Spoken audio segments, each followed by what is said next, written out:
अब हम बात करते हैं डेजर्ट इकोसिस्टम की। Desert as the name show कि ये वो जगह होते हैं जहाँ पर पानी ना होने के बराबर होते हैं। ये हमारे पास जो है वेस्टर्न पंजाब में चोलिस्तान कहा जाता है। फिर हमारे पास अगर हम सिंध में जाएं तो उसको हम लोग थर कहते हैं। और फिर हमारे पास बलूचिस्तान में भी खरन डेजर्ट के नाम से भी जो है वो एरिया मौजूद है। डेजर्ट कंडीशंस के अंदर जो मेन सिग्निफिकेंट रोल होगा वो रेनफॉल का होगा। यहाँ पर रेनफॉल 25 से 50 सेंटीमीटर 10 से 20 इंचेस के दरमियान होती है, या कभी कभी पूरे कई साल बारिशें भी नहीं होती। तो इस वजह से यहाँ पर जो प्लांट्स होंगे ये मोस्टली वो प्लांट्स होंगे जो कि ज़्यादातर कैक्टस होंगे या बुशेस होंगे, यानी इन प्लांट्स के अंदर पानी को होल्ड करने की कैपेसिटी मैक्सिमम होगी और इनको हम लोग जीरोफिटिक प्लांट्स कहते हैं। तो डेजर्ट पे जीरोफिटिक प्लांट्स जो होते हैं उनकी बहुत ज़्यादा अबंडेंस होती है। बात करते हैं फिर एनिमल्स की। क्योंकि यहाँ पर टेम्परेचर बहुत ज़्यादा होता है तो यहाँ पर जो मोस्टली जानवर हैं वो रात के टाइम पे निकलते हैं, जिनको हम लोग नॉक्टर्नल एनिमल्स कहते हैं। फिर इनके पास जो होता है वो ज़्यादातर छोटे एनिमल्स, जिनमें हमारे पास लिजर्ड है,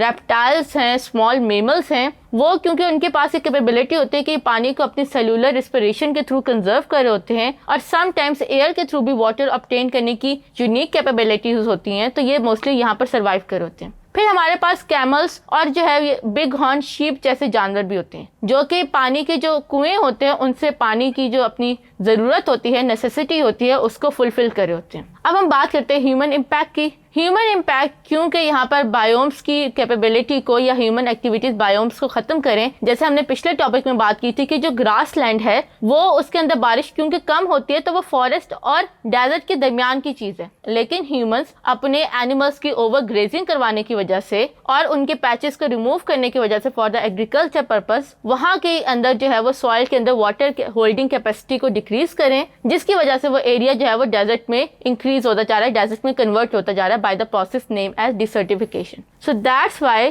पाकिस्तान के अंदर भी जो है वो इस टाइम सबसे बड़ा मेजर कंसर्न डिसर्टिफिकेशन का, और हमारे पास जो डेजर्ट का एरिया है वो हर साल के साथ साथ इंक्रीज होता जा रहा है। तो ये पाकिस्तान के लिए काफ़ी ज़्यादा अलार्मिंग सिचुएशन है, और अगर हम लोगों ने अपने ग्रास लैंड्स पे तवज्जो ना दी या हम लोगों ने वेजिटेशन या क्रॉप्स जो है वो ग्रो ना करवाए, ट्रीज ग्रो ना करवाए, तो हमारा अगले 10 से 20 सालों में खुदा ना खास्ता पाकिस्तान जो है वो बंजर ज़मीन या डेजर्ट में कन्वर्ट हो सकते हैं। तो इस तरह से हम लोगों को चाहिए कि हम लोग जो है वो अपने डेजर्ट एरिया को डेजर्ट में कन्वर्ट होने से जो है वो बचा सके by taking certain precautions and measurements. Thank you.